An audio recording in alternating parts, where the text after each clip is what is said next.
Let's be real for a second. You ever sit through an online class and think, there's no way I'm actually learning this? Then go to a regular in-person lecture and feel just as lost? You're not alone. Because in today's world, where we're flipping between physical classrooms, Zoom calls, and tutorial apps on our phones, learning isn't one size fits all anymore.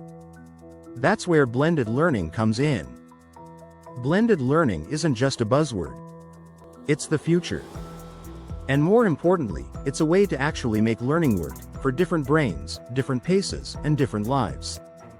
So in this video, we're breaking down what blended learning really looks like in 2025, how to use multimodal learning strategies that actually help information stick, and how you, whether you're a student, parent, or teacher, can start using these methods right away. Let's get into it. So what exactly is blended learning? At its core, blended learning is about combining the best parts of in-person instruction and online learning tools. Not just dumping a video lesson online. Not just reading from a textbook. It's about using multiple formats, like videos, discussions, quizzes, and hands-on practice, in a way that plays to your strengths as a learner. Now this matters more than ever, because students today are not just sitting in classrooms. They're learning from apps, YouTube, podcasts, group chats, and yes, even TikTok. The trick is figuring out how to blend all of that into a method that actually helps you learn faster and retain more. So let's talk about learning styles in 2025. Now, old school labels like visual learner or auditory learner were helpful, but kind of limited. In 2025, we're thinking bigger. It's not just about how you take in information, it's about how your brain processes it, connects it, and applies it. That's why multimodal strategies are key. Multimodal means using more than one format to learn the same thing. Think watching a short animation and reading a summary. Or doing a quick quiz after you've listened to a podcast. The more senses and brain areas you activate, the stronger the memory. So here are a few blended learning combos that actually work. Combo 1. Video plus note mapping. Watch a short video lesson, then immediately create a mind map or sketch out key points in your own words.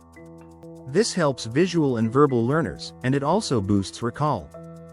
The act of drawing forces your brain to process the information instead of just rewatching passively. Combo 2.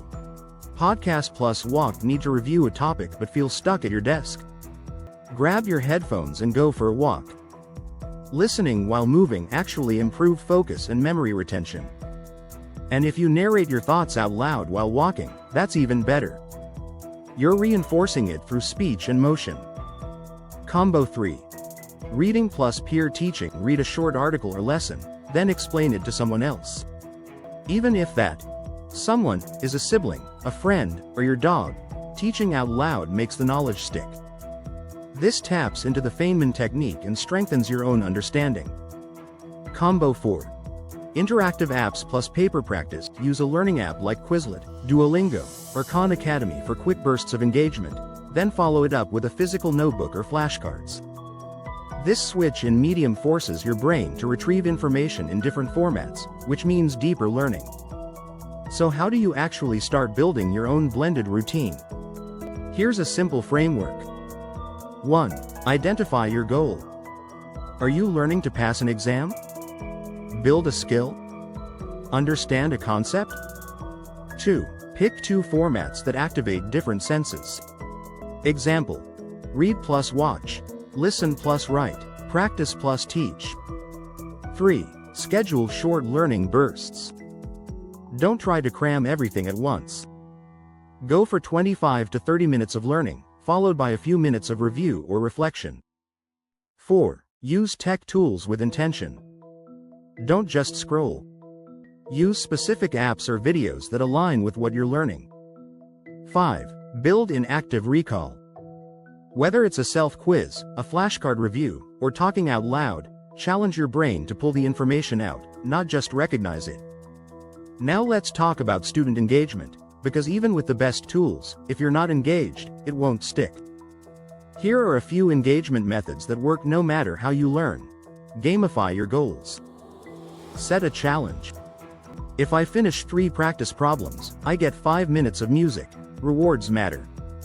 Use the Pomodoro technique. Study for 25 minutes, rest for 5. This creates urgency and rhythm. Switch up your environment. One day it's your room. Next day, it's a library or outdoor spot. Novelty can help reset your brain. Get accountable. Share your goal with someone. Even if it's just, I'm doing 20 minutes of math tonight. Now if you're a parent or teacher watching this, here's how you can support students using blended learning. Let them experiment. Not every method will work right away, and that's okay. Encourage reflection. Ask, what worked well for you today? Or, what felt hard? This builds self-awareness. Focus on effort over perfection. Praise consistency, not just correct answers. So to wrap this up, blended learning isn't about using every tool. It's about using the right combination of formats that helps the learner engage, understand, and remember. In 2025 and beyond, successful learners will be the ones who don't just study hard, they study smart. Mixing online tools with offline habits. Combining visuals with hands-on practice. Reflecting, teaching, creating, reviewing. And the best part? You don't need a fancy school or setup to do this. Just curiosity, intention, and a little structure. If this helped you think differently about how you learn, drop a like. Comment below with your favorite combo method. And hit subscribe for more no-fluff learning strategies that actually work. See you in the next one.